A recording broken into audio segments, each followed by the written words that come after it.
భక్తి టీవీ అత్యంత ప్రతిష్టాత్మకంగా 108 మంది సుమంగుళలతో సామూహిక వరలక్ష్మి వ్రతాన్ని నిర్వహించుకోబోతున్న ఈ శుభ సందర్భంలో అసలు శ్రావణ మాసము, అందున శ్రావణ శుక్రవారము వరలక్ష్మి వ్రతానికి ఉన్నటువంటి వైశిష్ట్యం ఏమిటో గురువుగారిని అడిగి తెలుసుకుందాం.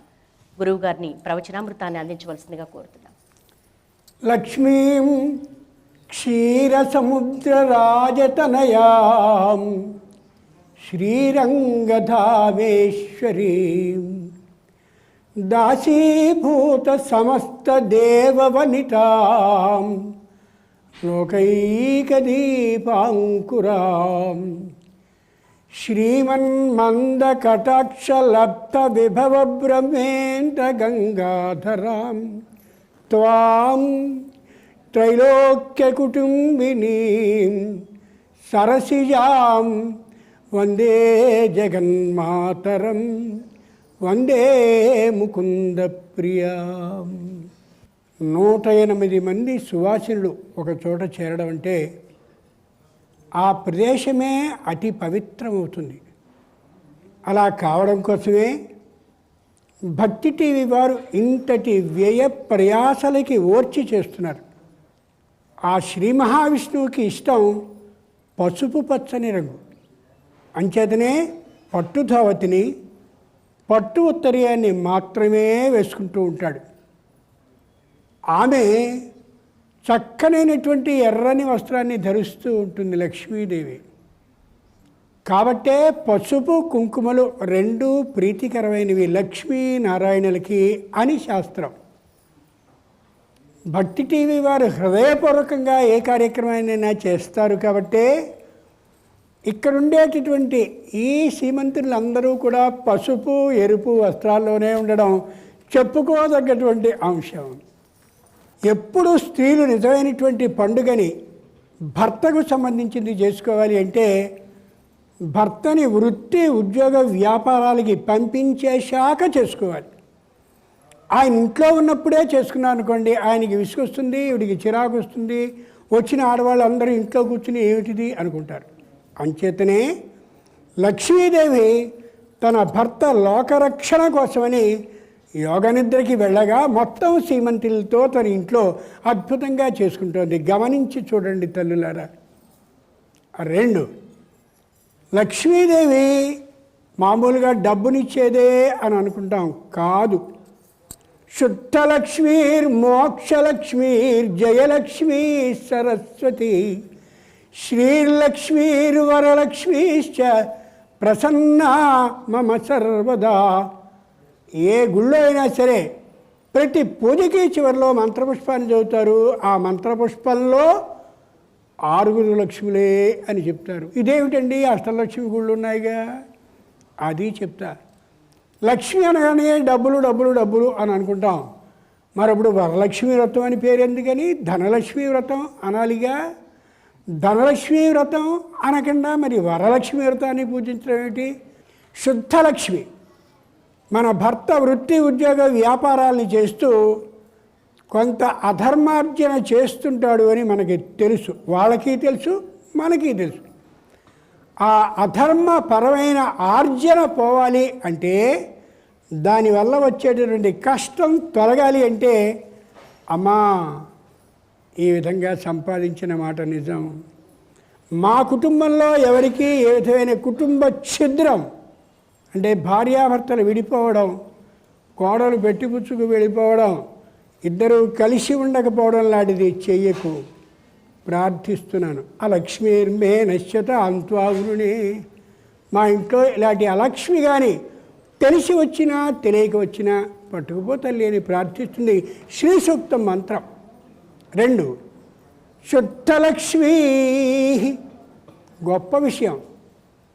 పాండవులు కౌరవులు అనేటటువంటి వాళ్ళు ఇరువురు కూడా క్షత్రియ జాతికి చెందిన వాళ్ళే. యుద్ధం ఆ ధనుస్సులో బాణాన్ని పెట్టి ఆ పద్ధతిగా ధనాన్ని సంపాదించవలసి వస్తే కౌరవులు జోదాన్ని ఆడి సంపాదించారు. అది అలక్ష్మి. అంచేతనే కౌరవ అనే వంశం లేకుండా ఎగిరిపోయింది.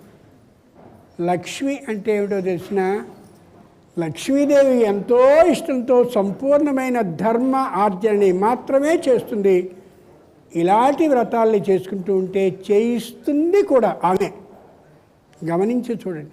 అంచేతనే పాండవులందరూ కూడా బ్రహ్మాండమైనటువంటి రాజ్యాన్ని సంపాదించుకుని పట్టాభిషేకం చేయబోతూ ఉంటే కృష్ణుడు ఆపి, ఎంతమంది సైనికుల భార్యలో కుటుంబాలో నాశనమై రక్తపు కూడు తినబోతున్నారు మీరు రాజ్యాన్ని చేస్తూ.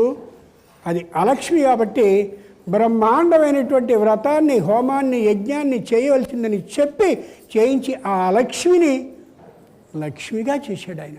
గమనించి చూడండి. అంచేత ఇలాంటి వ్రతాలను చేస్తూ అమ్మా ఇదే తప్పు నేను చేస్తున్నాను అని. అంచేతనే ఇక్కడ రాసుకుంటాం మామూలుగా గ్రంథాన్ని. ఎందుకని? ఇక్కడి నుంచే మాట, ఇక్కడ మాట ఉత్పత్తి అయినా వచ్చేది ఇక్కడి నుంచే కాబట్టి నా ఈ దవడలోండి అబద్ధాలని పలికించకు, పుకారుల్ని చాడీలని చెప్పించకు అని. ఎంత గొప్ప మాట ఆలోచించి చూడండి. లోకంలో ఎక్కువదే ఉంటూ ఉంటుంది, వద్దు. అలాగే మోక్షలక్ష్మి, బ్రహ్మాండమైనటువంటి మోక్షం, ఉత్తరనే పేరు కలిగినటువంటి ఆ స్త్రీ యొక్క గర్భంలో పాండవ వంశ అంకురం ఒక్కటి కూడా ఉండకూడదని ఆలోచించిన ద్రోణుని పుత్రుడైన అశ్వత్థామ బ్రహ్మాండమైనటువంటి బ్రహ్మాస్త్రాన్ని విడిచాడు. నారాయణుడు తన పేరిట ఉన్నటువంటి నారాయణాస్త్రాన్ని విడిచాడు. బాగా ఆలోచించి చూడండి. మోక్షం అనేది ఏ విధంగా వస్తుందనే దానికి ఇదే ఉదాహరణ. ఆ వచ్చేటటువంటి ఆ బ్రహ్మాస్త్రపు బాధని చూశాడు పరీక్షగా లోపలే ఉండి ఆ శిశువు. ఆ నారాయణుడు బ్రహ్మాండమైన గతతో వస్తూ ఈ బాధని తొలగించడాన్ని పరీక్షగా చూశాడు. అలా రెంటినీ పరీక్షగా చూశాడు కాబట్టే అతడి పేరు పరీక్షిత్తు అయింది. బాగా గమనించండి. ఇలా వచ్చింది లక్ష్మి, మోక్షలక్ష్మిని మనందరం ఎప్పటికీ చూస్తామో చూడమో తెలియదు. కానీ ఆ పరీక్షిత్తుకి గర్భంలోనే శ్రీ మహావిష్ణువు స్వయంగా కనిపించాడంటే ఎంత గొప్ప మాట. అది లక్ష్మి. అలక్ష్మి ఏమిటి? అశ్వత్థామ ఉన్నాడే, ఆ అశ్వత్థామ చీము, నెత్తురు, అసహ్యమైన దుర్వాసన ఉండేటటువంటి శరీరంతో దీర్ఘాయుష్మంతుడయ్యాడు. అంతకంటే అసహ్యకరమైనది ఏదైనా ఉందా? వద్దు తల్లులారా, అలాంటి జీవితాన్ని మనం చేసుకోవద్దు. అధర్మద్రవ్యాన్ని యోగ్యులైన వాళ్ళు, అవసరమైన వాళ్ళు ఎవరున్నారో గమనించి వారికి దానాన్ని చేద్దాం యథాశక్తి. అప్పు చేసి మాత్రం చేయకూడదు. అప్పు చేసి తెస్తే పాపమే వస్తుంది తప్ప పుణ్యం రాదు. లక్ష్మి ఏమిటంటే గర్భంలో ఉండగానే బ్రహ్మాండమైనటువంటి మోక్షాన్ని పొందాడు. సుఖమహర్షి ద్వారా అమోఘమైనటువంటి లక్ష్మిని పొందాడు. అది అలక్ష్మి, ఇది లక్ష్మి. శుద్ధలక్ష్మీర్ మోక్షలక్ష్మీర్ జయలక్ష్మీ సరస్వతి.